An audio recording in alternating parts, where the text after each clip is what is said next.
Going live. The Hangout on Air is live. Good evening, everybody. It is 5 o'clock in Los Angeles. Therefore, it is time for the NosillaCast, and I'm excited to see a lively crowd forming in the chat room here. So this is a good time. We're going to go ahead and take an early roll call just so I can catch people out. Well, it isn't 5:01 yet, so I guess I shouldn't. But for those of you already in the live chat room, I have to show off my special beer I got today. This is a Ballast Point grapefruit sculpin. This is incredibly difficult to find. We actually went to the Ballast Point Brewery down in San Diego, where my son-in-law is the that's fun to say, my son-in-law, where he is the director of operations there, and we had to know a guy literally to get some grapefruit sculpin because it's so rare. But yeah, it's pretty tasty stuff. And Steve put it in a lovely Ballast Point beer cozy, or if you like to say koozie. For some reason, my son says koozie. That's my cold beverage of choice. All right, Brett says he's just went live. Wow, that was almost a full minute. All right, we are going to take roll call here. We've got Donald and Steve and Brett and Kevin and Mark Shepard snuck in under the wire there. Michael King is here, hasn't been here in a long time. New York, Linda. Sandy, and I'm not sure who Sandy is, but Sandy, I hope you're here on purpose. First time, I think. And another copy of Steve for some reason. So, all right, Sandy is here on purpose. Yay! We have not, I don't think we've met Sandy before, but I'm bad at names, so that might not be it. Let me do a quick record, make sure you guys can hear me on playback. Here we go. Hi, this is Allison Sheridan of the NosillaCast podcast, hosted at podfeed.com. All right, I'm going to play back now. Hi, this is Allison Sheridan of the NosillaCast podcast, hosted at podfeed.com. All right, Steve says he can hear it, so I'm assuming everybody else can hear it. In about a minute, you guys will tell me whether that worked. We are going to get, we have a lot of stuff to do. I got to make sure I do this one. Okay, oh, Kevin got playback really quickly. All right, I'm going to dig in because we've got a giant show today. Here we go. Hi, this is Allison Sheridan of the NosillaCast podcast, hosted at podfeet.com, a technology geek podcast with an ever so slight Macintosh bias. Today is Sunday, November 9th, 2014, and I did it again. I did that last week. I said 2014. Starting over. Here we go. Hi, this is Allison Sheridan of the NosillaCast podcast, hosted at podfeet.com, a technology geek podcast with an ever so slight Macintosh bias. Today is Sunday, November 9th, 2014, and this is show number 496. Before I get started, I want to give a shout out to Haley. She's out in England and sad that she can't be in the live chat room, but I thought if we gave her a shout out, it would maybe make up for the fact that it's 1 in the morning her time, and she says that's just a wee bit late for her. I promised her sometime in the future we'll do a midday show so she could join in. Well, let's see. We've got a huge show for today. It's going to be fantastic. But before we dig in, I wanted to tell you that Steve and I are taking a short jaunt off to New York to visit the New Zealand professors next weekend. To keep symmetry intact, New Zealand's own Alistair Jenks will be taking the reins of the NosillaCast in my absence. As always, when we have a guest host, I sure hope if you've got an idea for a short 3 to 5 minute review of a product you're enjoying, or maybe a tech rant or a dumb question, you'll send them to Alistair for inclusion in the show. The best place to send them is to zkarj, that's ZKARJ, at me.com, at me.com. And it's never a bad idea to CC me over at allison@podfeet.com just in case something gets mixed up. I can make sure it gets to him. If you've never submitted an audio review before, be sure to check out the link in the show notes to the page called Record Your Own Review. If you're too lazy to find the show notes, it's a link at the top of every page on podfeet.com. In there, you'll find out the best way to record and send the audio files to us. I'm really looking forward to Alistair's show. He's a great host with an amazing voice, and he won't tell me who he's got chit-chat across the pond scheduled, so but he promises that I'll like it. All right, like I said earlier, we've got a huge show today, so let's get started with a very, very quick listener contribution. All right. Johnny Quinlan, man, this guy gets it done. This is the second review he's done. It's pretty good, but they're like 50 seconds long. He does not waste time. All right. Oh, howdy Haley from the chat room. That's nice.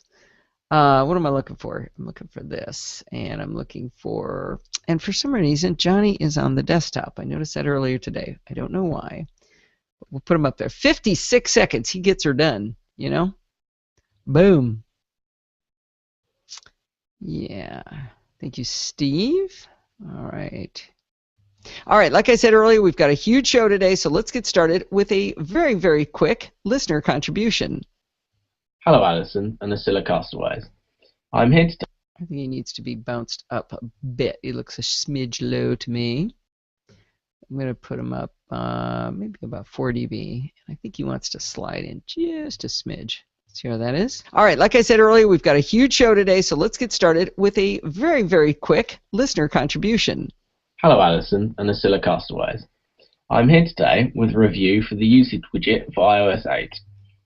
The usage widget, once added to your widgets in the notification panel, will display your in-use and free RAM, the free space on your iOS device, as well as the current real-time CPU and Wi-Fi 3G, 4G usage.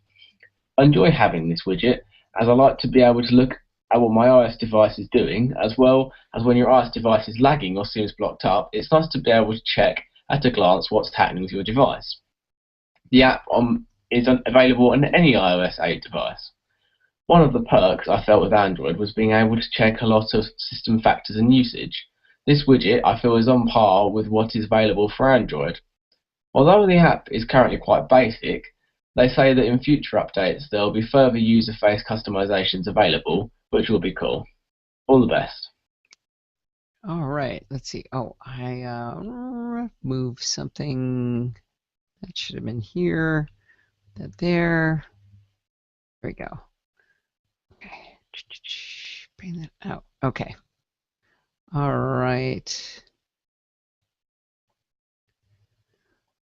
Yeah, where are you from, Sandy?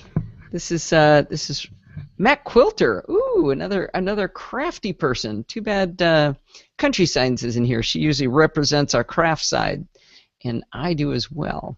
Let me go ahead and play this back. Geek. They say that in future updates there will be further user-face customizations available, which will be cool. All the best.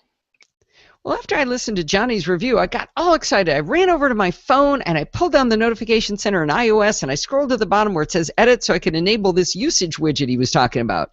But I couldn't find it. Completely baffled, I wrote to Johnny to accuse him of teasing me, and only then did he confess that usage widget is actually something you go get from the App Store. Simply search for usage widget and you get a free download. When I tapped on open, I got a very simple screen telling me the widget is installed.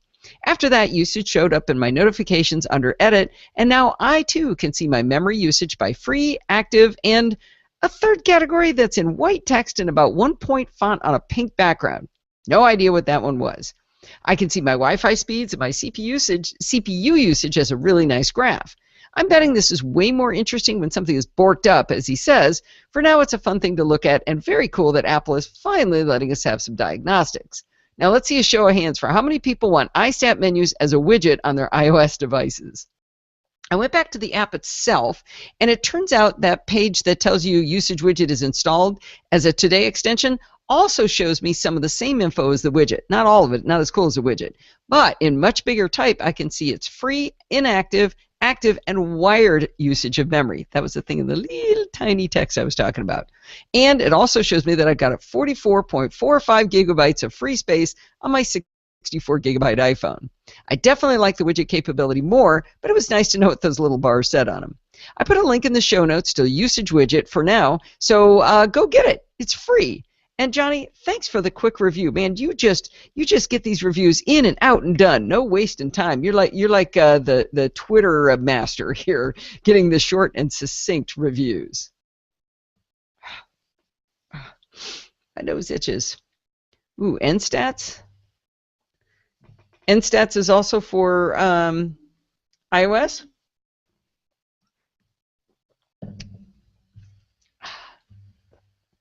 Okay, let's see. What are we going to do for the 500th episode, guys? We've done the everyone send me amazingly cool, awesome things they thought about the show, but I hate to ask for that every 100 shows or every 5 years or whatever, but it seems like we ought to have a party. There should be cake.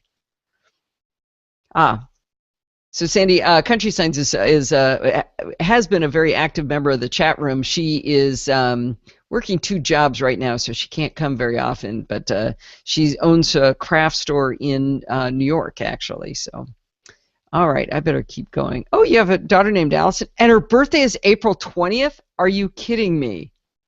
Oh, that is so cool. How old is she? I gotta call her on her birthday. We gotta do something. That is awesome. That is very cool. Hi, Rose. Rose is here. Did we ever figure out who NC37577 was?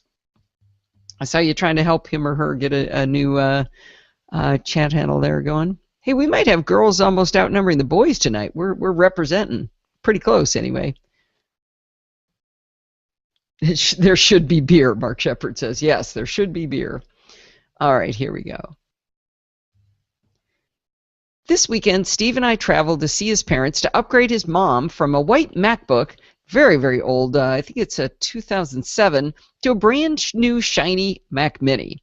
I love working with Merle, his mom, because she's so clever and quick. She has her own way of doing things like any of us, but she really listens to me before deciding whether she's going to take my advice. She often does, but she always listens. As you know, I've been trying to convince both of them to use a password manager for ages, and they haven't yet budged on that. I even converted myself to 1Password partly so that I could be able to give them good support on it if I ever talked them into it. By the way, I was leaning towards 1Password because their main concern is the cloud. They don't trust it for anything. So having a tool that can live only locally was why 1Password would be the right tool for them. But like I said, I haven't talked them into it yet.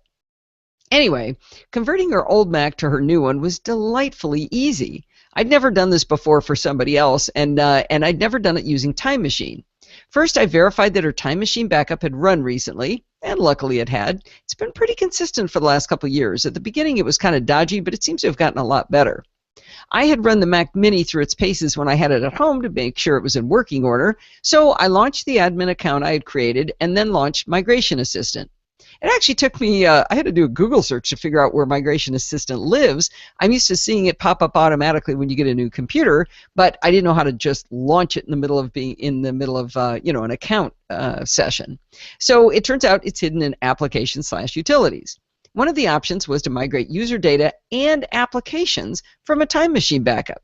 I chose that, and we went off to entertain ourselves elsewhere while her 162 gigabytes of data transferred to her new 1 terabyte Fusion drive.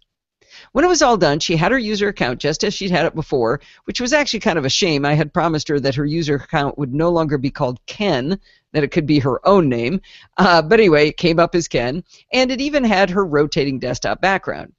When I saw that, I realized she had a 2007 MacBook that was just grindingly slow, and I wonder how much of that had to do with the fact that she had this rotating desktop background. I mean, it's rotating maybe every 5 minutes. Probably was a shame, but at this point it didn't matter because now she's got this fantastic new machine with 8 gigabytes of RAM, and it's got a 2.6 gigahertz Intel, Core i5 processor, so it's a smoking little machine. Anyway, now I've got her new user account, and I saw a fair number of question marks in her dock, so that whole migrating of applications appears to be somewhat overstated. I knew Microsoft Office would be the hardest thing and the most important thing to get running. Luckily, she still had the download .dmg for Office from when we had bought it earlier, and she had a lovely folder with the serial number she'd been issued when we bought her Office 2011, a short time ago. It was maybe 6 months back. We ran the installer, and it came back with server not responding. Well, after that, I started thinking, I did set aside 24 hours to get her going. We were going to spend the night, make sure it was working by the next morning. But, now I'm thinking, man, like half of that's probably going to be taken up fighting with Microsoft to get this thing up, and I'm just really sad about that.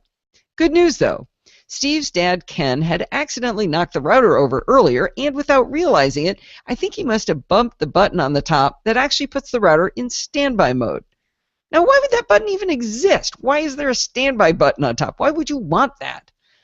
Well, I discovered that was the problem, and a simple tap of the button and we were back on the internet, and we were able to register Office. I was quite relieved.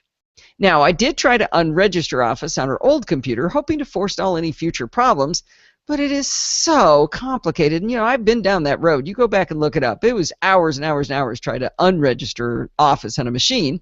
And since it was working fine on the new computer, I abandoned that whole path and I moved along. It was really fun watching her open her Excel and Word files and giggle with joy at how fast the new machine was. I did have to clean her dock up a bit at that point, though, and get rid of things like Outlook and MSN Messenger. I'm pretty sure they discontinued MSN Messenger, didn't they? Anyway, these things had rudely installed themselves, and I just, out of sight, out of mind, I didn't uninstall them. I just simply got them out of her dock. I opened up Mail, and we entered her Gmail account username and password. Her mail came flooding in, including new emails since we'd started working. Now remember this step, because it comes back into play later. Now that her real productivity was all set, we went to play with iPhoto. Opening iPhoto in the past was a measure of a woman's patience. It took forever to do anything with iPhoto on that poor old machine.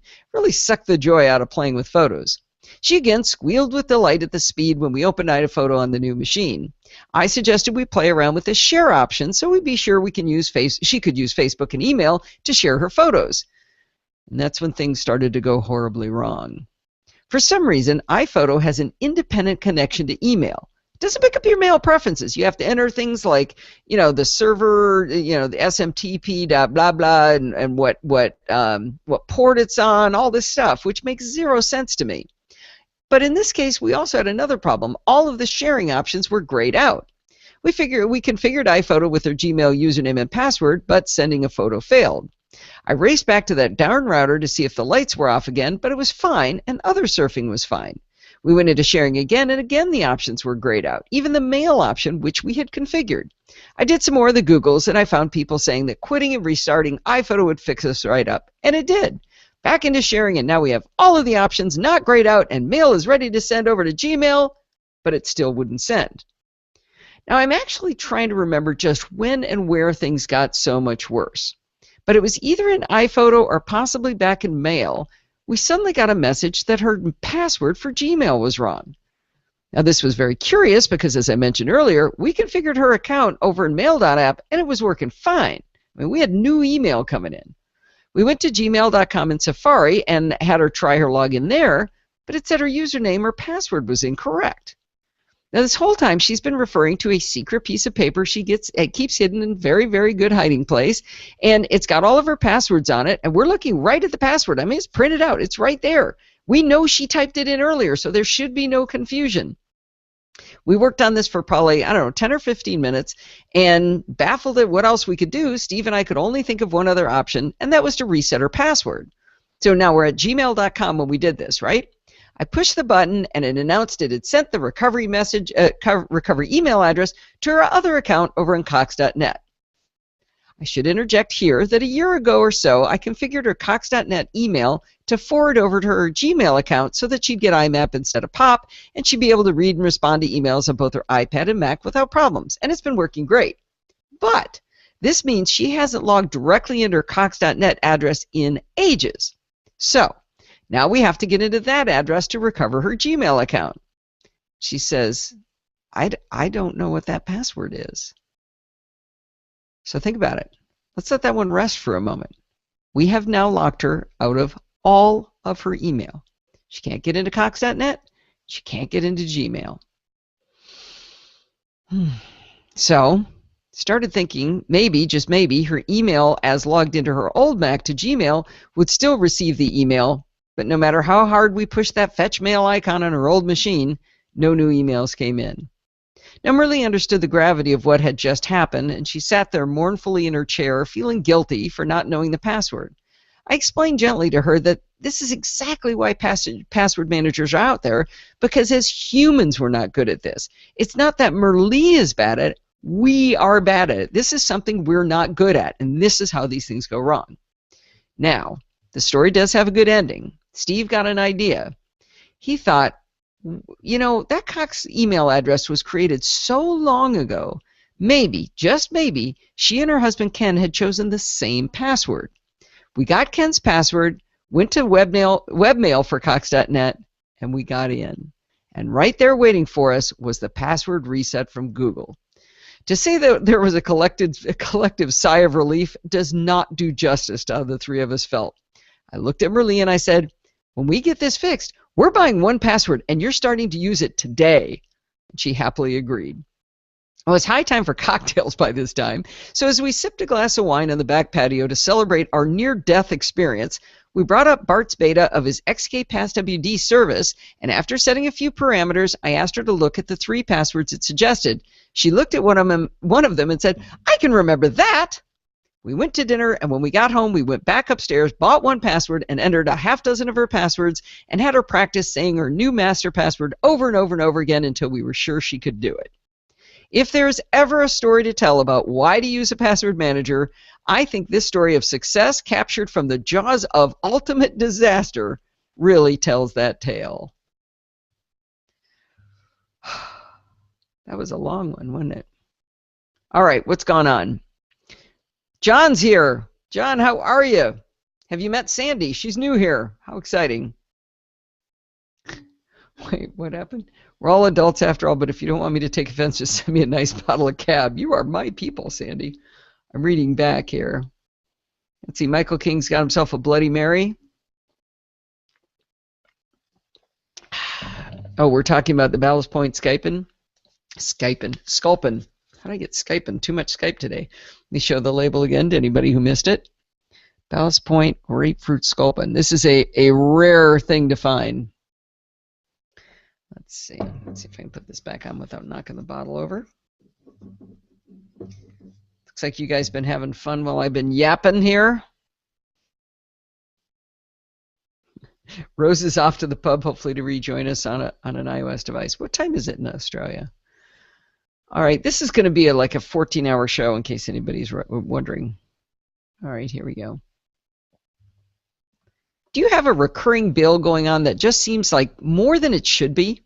I would really encourage you to call the company that owns that bill and simply ask them to lower the price. Now, you would think this wouldn't work, but I can swear that it does. Sometimes you have to play a little bit of chicken with the companies, but it's amazing how often this works at its simplest levels. Years ago, Time Warner sent us a notice saying that they were increasing our rate by something like, I don't know, $20, $30 a month. I called them on the phone and simply said, no, you're not. I explained to the woman that answered that it would be expedient if she simply moved me up to her manager right away. She agreed. When the manager got online, I politely explained that I had options. Verizon Fios was available to me. She took a look at my account, asked me what was important to me in my TV and internet service. In about 5 minutes, not only were we not paying $30 more a month, we were paying $15 less per month. All I did was ask. I have a combined data plan for my Verizon iPad and MiFi. If you haven't heard of the MiFi, it's a small portable device that gets a cell data signal and it spits it out as Wi-Fi so you have your own personal hotspot anywhere you go. I suspect they're not as prevalent as they used to be now that so many phones can do the same function. But back when I bought it, the better financial plan for me was to have them subsidize it. I'm paying $60 a month for 4 gig of data for the 2 devices, my iPad and my MiFi, and that's also paying off the MiFi. On average, I use less than 1 gigabyte of data since I only use the MiFi when I'm out of town. Unfortunately, when I do need the MiFi, I always run out of the 4 gigabyte within a day or two. So I called Verizon. All I said was, I don't really want to pay this much anymore. Is there something you can do? The woman worked on it for quite a while, and in the end, she dropped my bill by $6 a month. It's only 10%, but hey, it's better than nothing. But at the same time, she raised my limit to 6 gigabytes. All I did was ask.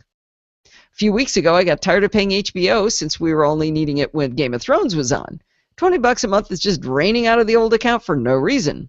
We tried looking around for other stuff to watch on HBO, but then realized that was a kind of a dumb way to do it. Why not watch stuff on the stuff we do use? So I went online and canceled HBO. This week, I got an email from our ISP explaining that they decided to give me complimentary HBO on my account. I thought that was hilarious. I guess technically I didn't ask in this case, but it worked anyway. A long time ago, I called my ISP, and I told the woman who answered the phone that I really liked my service. I told her I had no intention of changing companies. And then I asked her what would have happened if I had threatened to leave. Again, I reiterated I did not want to leave. She lowered my bill. All I did was ask. So if you have a bill you don't like, just call the company up. Tell them you want it to be lower. See what happens. I bet a lot of you out there have stories much like mine, so be sure to share them with us. Oh, Sandy likes cabs and Chardonnay. You're our people. Rose made it back from she's at the pub already. Pepper the fierce little jaguar. Wait, oh, Kevin, you got a 6+? That probably looks miniature in your giant hands, doesn't it? This can be such a long show. Jeez. That's okay. I'm keeping going. As many of you know, my dad was my hero. He was a mechanical engineer, and I tagged after him in the garage, the shop, and outside, pretty much anywhere he would let me follow. One of my earliest memories is sitting on a very tall stool in his shop and toppling right over to the concrete. I don't think I suffered any ill effects from that, but I don't remember. I do also remember when I was hospitalized as a child, unrelated to the falling off the stool thing, and my dad brought me a small yellow-handled, it was a flathead screwdriver as a present. My mom thought that was stupid, but I was delighted. Later, he bought me my first toolbox, and we had many happy hours in the shop together. When I was in college to become a mechanical engineer myself, someone broke the antenna off of my 1976 Honda Civic. I went to the local hardware store, and I found a replacement for it. Antennas in those days, for you kids who don't remember them, they were telescoping metal rods with a long wire that ran down the A-pillar between the front window and the right passenger window. Installation of my new antenna looked trivial. I removed the 2 screws holding the mounting plate of the broken one, crawled under the dash, unplugged the connector to the radio. Then I simply pulled on the wire from above until it was completely removed from the pillar. That's when it hit me. Why didn't I tie something to it before I pulled it out? I remember I called my dad, beating myself up about it. I told him what bothered me most was that he would have thought of tying something to it before he pulled it out. My father was such a great teacher. This was nearly 40 years ago, and I still remember what he said to me. He said, "How many times do you think I pulled it out first before I started to remember to tie something to it?" So instead of telling me I was a dope, which is what I was calling myself, he gave me hope that maybe someday I'd be smarter than that. Okay, so what does that have to do with today's story? What's another story of ingenuity, in this case of Steve's ingenuity. Many years ago, we gave our daughter Lindsay a Mac tower to put in her room, but there was no Ethernet in her room, and it was long before the days of Wi-Fi. Her room's on the other side of the hall from our room where the router is, and the only way to get from hers to ours is up over the top into the attic and back down. Where we live, walls are made of wood structures with wallboard over them, and every few feet there's a fire break piece of wood, making dropping a wire down between walls virtually impossible. You have to punch a hole above and below the firewall, drag the wire over, or drill a hole through it, patch and paint the wall. Steve did not want to do that for obvious reasons. Then he had an awesome realization. We have the luxury of a built-in vacuum system, and the hoses go from the attic down into our room. It's actually a pipe that goes down from the attic down into our room, and there's another one that goes down into hers. He realized since there's already this hose pipe going down the wall, it must go through the fire break wood piece, so that means there might be enough space to drop a wire down below, right next to the pipe. We got a 100-foot Ethernet cable. He dropped it down from above, and down below, with the vacuum hose cover plate pulled off, I was able to see the dangling wire and catch it with a coat hanger. The truly elegant part was when he gouged a groove into the drywall next to the cover plate for the vacuum and just slapped that cover plate back on with the wire hanging out of the side. It was awesome. I loved it, but it did the trick. Well, fast forward to today when we have the two Drobos in the house, the old one and the new one. We did a lot of speed tests during that file transfer marathon and figured out, because I'm slow sometimes, that gigabit Ethernet cables are way faster than 100 megabit cables. The cable we dropped from the attic to those many years ago, the attic below those many years ago, down the pipes, was a Cat5 or 100 megabits per second instead of Cat5e or Cat6 that we have today, which is 1,000 megabits per second or gigabit Ethernet. That doesn't really work out to 10 times as fast, but it's way, way, way, way more faster. The other problem to be solved is that we'd really like to have both Drobos live in Lindsay's old room. The new Drobo 5N was sitting on the floor under my desk, and while I think it's marvelous as a foot warmer, Steve would prefer it wasn't available for me for that function. The good news is that the 5N is much quieter than the older FS, so at least the noise hasn't bothered us having it in our room. So now we need not one, but two cables to go to Lindsay's room. So guess what we did? Steve tied something to it. He taped the two cables to the existing one. He staggered the ends so that the connectors didn't make one giant bulge in the cable, and he was able to taper the bulges in hopes of it actually fitting through the tiny gap we'd used before. I'm going to jump to the end of the story. After him crawling in the creepy attic with fiberglass insulation of bugs and dust, and me sitting on the nice clean carpet in the bedrooms, we were able to push and pull those cables all the way up one wall and back down the other, and we now have gigabit Ethernet to the Drobo server room. If you take a single lesson away from today's story, it is tie something to it first. Wait, who has gunshots? Michael? Okay, Steve says my video quality went bad. Anybody else having trouble with that? Let me make sure like Crash Plan didn't start running. I don't usually have to shut that off, but let's take a look. I hope it's just a backfire. Next backup in 1.1 hours. No, it's not Crash Plan. Anybody else see problems with the video? I mean, the video looks the same. Video is the same. No, Steve says it looks okay. Did Linda leave us?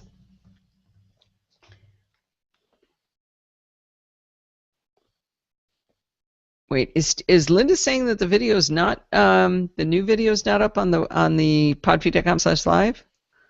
Oh, try kicking you out of Google Plus. Why don't you hang up and come back, maybe?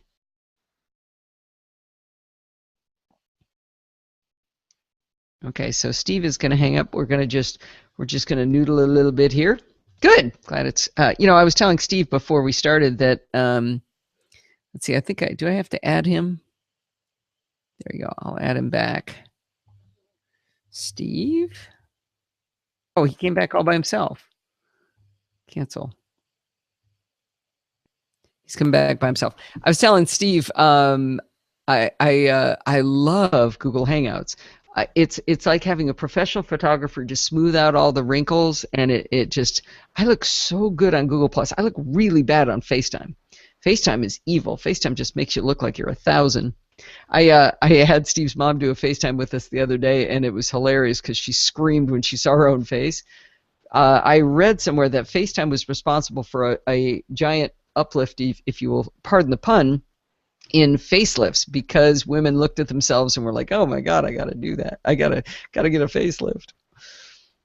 Let's see. NASA Nut John says he's watching on the Podfeed site, so it is the current one. That's good to know. I thought Linda was saying it wasn't. You can get Cat 7. Oh, Steve, mute. Oh, no, Steve's in the show. Can you guys see him? Quick, see the wingman.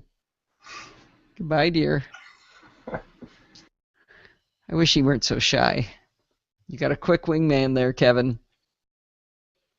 All right.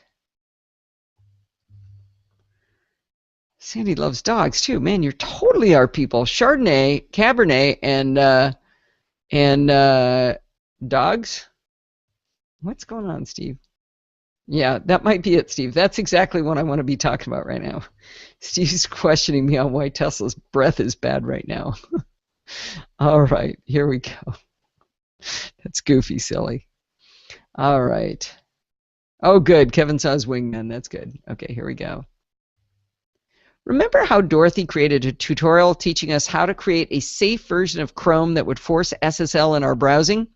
Well, a good friend of the show who goes by the name Horse in the chat room wrote to me and Dorothy explaining that if you're not running as administrator, then you won't be able to save your new application from Automator directly into the applications folder.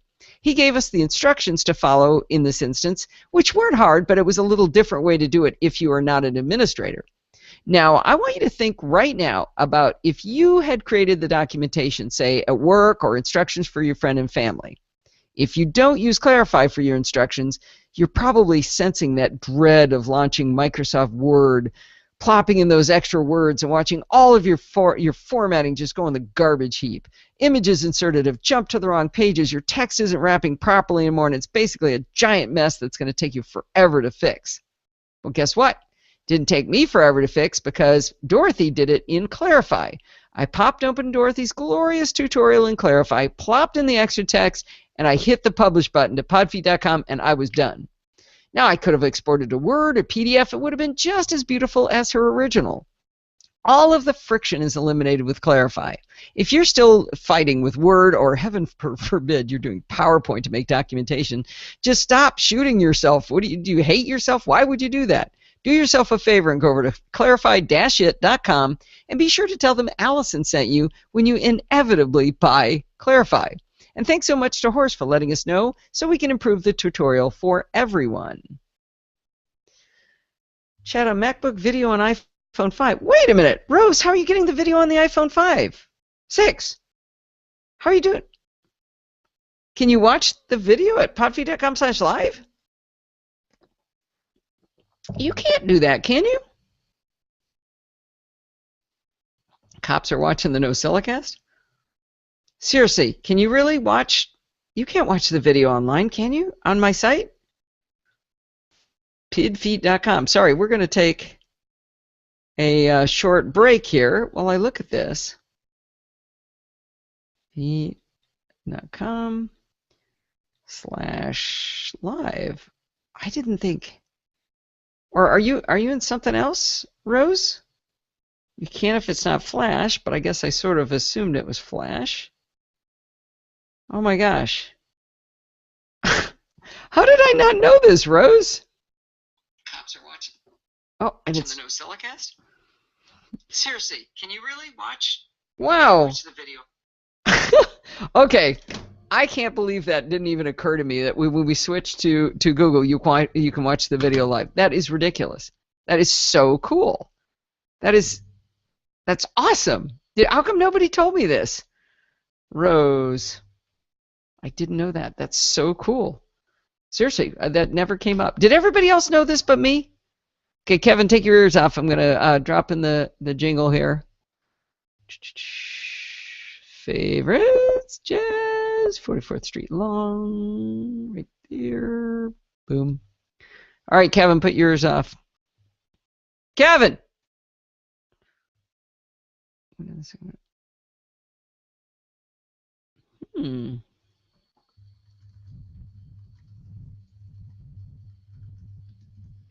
All right. Oh, shoot. Sorry, Kevin. I thought if I did it loud enough, you'd remember. Thanks for letting us know so we can improve the tutorial for everyone. Okay, let's go get us some chit-chat. Cursor looks weird today. So I found an interesting, what I've got to call bug in the way windows get expanded in Yosemite. So I have a window when I say to start the Google Hangout on air, I get a video window that I can see myself and I can play around with things like my microphone and my video, and I can turn on and off the lower third, and I get to mute Steve, and which is fun. I like muting that. Anyway, I have that window, and just on grins and giggles, I pressed the green button while I had it on my other monitor, and when I did, it went full screen, but I couldn't get it out of full screen. When you hover up at the top, you get that double arrow thing, or sometimes you can see the green button and you can shrink it back down. Neither one would come up. I had Steve look at it. We could not get it to come back up. So it was not a good thing. So we ended up punting. I ended up hanging up. One cool thing is you can hang up from the call and have the other person still be in the call. So I was able to just join right back in. It's kind of weird. Okay, let's see. I'm so excited you're here, Sandy. This is fun. I like meeting new people. All right. Check. Let's see. Let's do a symbols check here, Steve. Tutorial for everyone.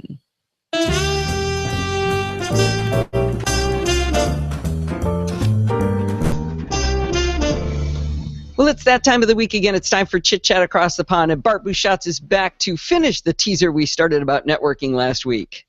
I am, but I have loads of stuff to do before then. I should say 2 weeks ago. Yeah. I was just looking at the early stuff, and it looks meaty, so let's dig in. Yeah, we have 2 security mediums that I think we should do before we go into security like proper. So the first of those is Wire Lurker, which is making the news. Mm-hmm. So this is a piece of malware that sits on your Mac, that sits on a Mac, waits for someone to plug in an iOS device, and then tries to infect the iOS device. And the media has gone completely tonto for this. Like, The end of the world, end of the world, a whole new change, blah, blah, blah, blah, blah, blah, blah, new era in. No, absolute rubbish. But only if you're in China, right? It's not even only if you're in China. The reality exists everywhere. So the way this actually works is, okay, so the way it's spreading is not even remotely novel. It's spreading using, it's just embedded into pirated software. So it's basically a Trojan, like we've seen a million at one time. So there's nothing novel there. And what it does is it uses the way that iTunes talks to your phone to push apps to your phone. But what you won't read from most media reports is that those apps can't run unless you accept the certificate that they're signed with. And is the certificate, how do you see a certificate on the iPhone? So you see it as a provisioning profile. Oh, one of those things you have to install? Right. So a big pop-up says provisioning profile. It will say unsigned, telling you that Apple don't have a clue whose profile this is you're about to accept. If you are foolish enough to accept a provisioning profile, yes, then you can run software written by someone else. Right. Not really ear-shattering. There are cases where you want to do that, like Donald Burr is about to release the beta for the NosillaCast app. In order to run a beta, you have to accept and install a profile. Correct, and that's what they're for. And so if you're expecting to receive a profile, by all means accept the profile. But if you're just wandering around and suddenly you get a pop-up for a profile that you didn't ask for, the answer is no. Yeah. Always. So, you just wouldn't tell that from reading the headlines. Installed apps on non-jailbroken iPhones. Well, install implies run, and these things actually won't run. They're, the bits are there, but they can't go until you accept the provisioning profile. So, yeah, I'm not sure that counts as installing. Yeah. Now, I must have misunderstood, or it was poorly reported. We'll go with poorly reported. I thought that the site in China that was hosting the software was a reasonably legitimate site, not like a Softpedia or a download.com. So in that middle gray area of a little bit creepy but not pirated software? I don't know. I don't read Chinese. I can't comment. Okay. So one of the things I'd asked you whether we should chat a little bit about is there's full-on pirate software sites, right? Like where you go and go, I can get Photoshop for free. What could possibly go wrong? We've talked a lot about don't do that or do it and quit your whining when everything goes horribly wrong. And then there's the fully legitimate sites where you're going to Agile Bits and you're downloading 1Password, or you're getting GetCloak from getcloak.com. Those are real sites. And you've also got the Mac App Store that has been vetted and everything. But then there's these Softpedias and download.coms that I think used to be legitimate, but you have convinced me that download.com from CNET is full of horrible things, or semi-horrible things, right?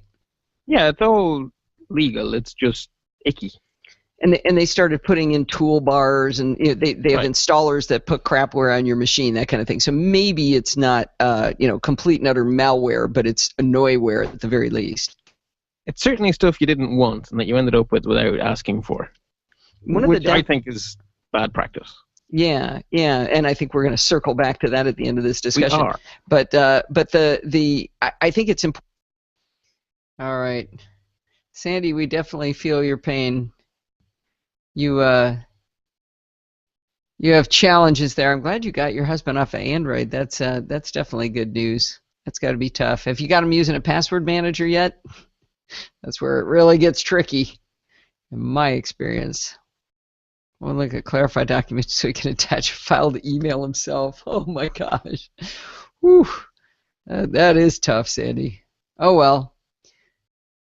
As long as he lets you be geeky, that's good.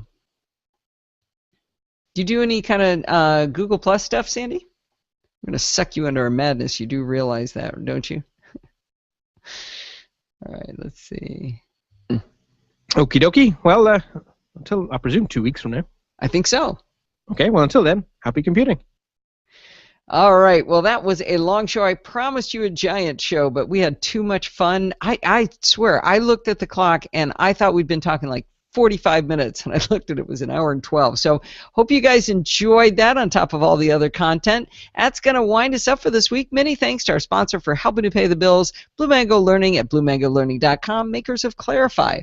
Like I said, don't forget, we need you to send in your dumb questions, comments, suggestions by emailing me at allison@podfeed.com. Send in audio reviews to Alistair Jenks at zkarj@me.com. And do be sure to send them in something, even if it's a question or, like I said, a tech rant. That would be fun. You can follow me on Twitter at Podfeet, and do check out the NosillaCast Google Plus community. We continue to have a lot of activity on there, a lot of fun. I always post the blog posts that I do during the week. I post a little tickler there, so if you want to read stuff during the week, you can do that too. If you want to join in the fun of the live show, like Sandy did for the first time actually for her very first time, and Michael King, who hadn't been here in ages, come on over to podfeet.com/live on Sunday nights at 5 p.m. Pacific time and join the friendly and enthusiastic NosillaCastaways. Thanks for listening, and stay subscribed. Toilet spinning in the different hemisphere? Yes. You know, when Steve went on our honeymoon, Kevin, we went to Tahiti. This is in 1983. And, being the kind of people we are, the first thing we did was we went into the bathroom and flushed the toilet. And we looked at it and we thought, which way does it go at our house? Oh, nice, John. Nice, John. Join the friendly and enthusiastic NosillaCastaways. Thanks for listening, and stay subscribed. Ooh, Kevin, I forgot to tell you to take your ears off.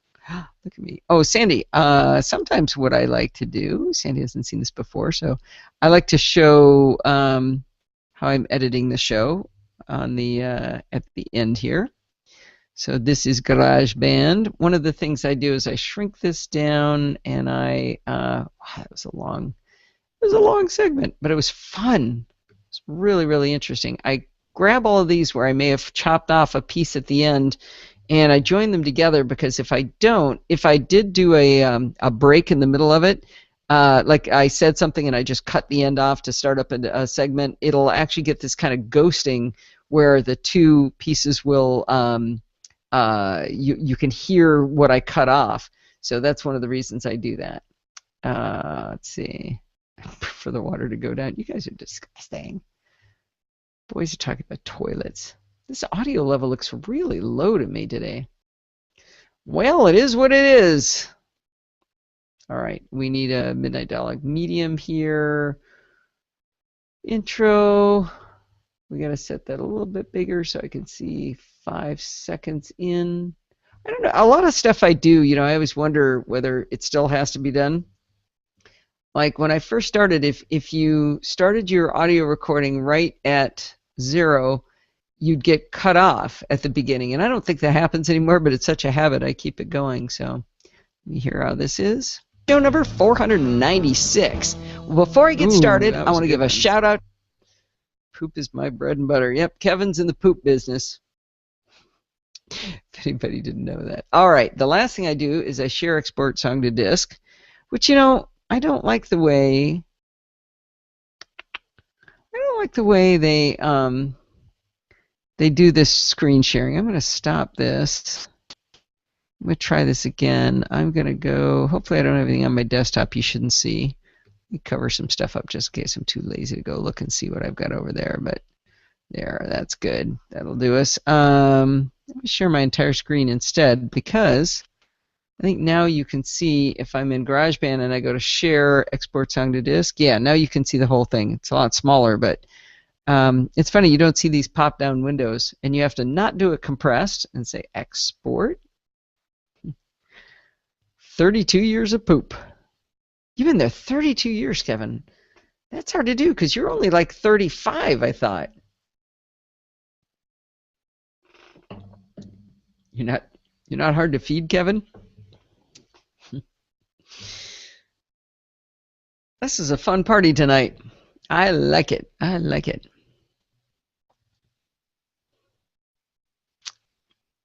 $52? Really? I thought you were. Seriously. I mean, I would suck up to you, but I wasn't.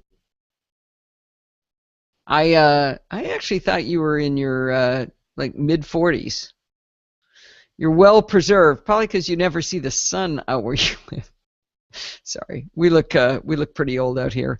Oh, I gotta find that. Did you guys see? I tweeted today. Yo Geek, who is Elsie Escobar. I think she must work for. She must work for Libsyn, and they're working on their 10-year anniversary thing. And she found this picture. Wow, a lot of old farts in here. She found this picture. Sucking thumb. Oh, that's funny, Mark. I said old farts before you typed that. She found this picture of me at the Podcast Expo in 2007 with the Libsyn guy. So that's fun. The Old Farts Club, 56, 56, 57, 52. Rose wins, 61. Oh, Sandy wins, 66. Nice. Old farts smell worse. Oh, stop it. All right, Rose, you got competition there with Sandy in here. All right, I like you more and more, Sandy. You definitely got to come back. Tell all about down to Sandy.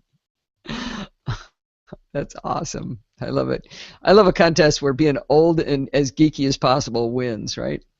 60s are the new 30s. A little respect, please. Sandy, I'm afraid you just found your family is what you just found. This is great. Awesome, awesome, awesome. All right, well, we are almost done with the mix down. I think it is 5:51, and I think I'm going to let you guys go a little bit early because I'm starving. And if I stop the show, Steve goes and makes me chicken. So we're having chicken and asparagus, barbecue chicken and asparagus and noodles tonight, so that should be good. All right. Well, I am excited about the show. I had a lot of fun. I'm glad you guys joined me, and I hope you guys come again. And Michael, good luck with the gunshots or whatever. All right, guys. I'm going to wave us off. Let's see. I think I'll go last in, first out. So I'm going to say goodbye to the listeners on Alpha Geek Radio at alphageekradio.com and say goodbye. Goodbye, Alpha Geek Radio. All right, and next up, I'm going to turn off the, let's see, I'm going to say goodbye to Dan. Dan came to the chat room and he disappeared again, but I'm going to say goodbye to Dan and anyone else who is listening on the app or live on the audio stream from the website. Goodbye. And now we can talk behind their backs, you guys. We can say goodbye on the Google Hangout. I'm going to let Steve back in. Is he still there? Steve doesn't know. I'm going to show him. Show and broadcast. Haha. Say goodbye to Kevin, Steve. You have to unmute yourself, though. All right. Good night, everybody. Nope, you're still muted, Steve. See you, Kevin. All right. Goodbye, everybody. Have a good week. We will not have a live show next week. That's important. No live show next week because it won't be me. It's going to be Alistair. So send him your stuff. No live show. Goodbye.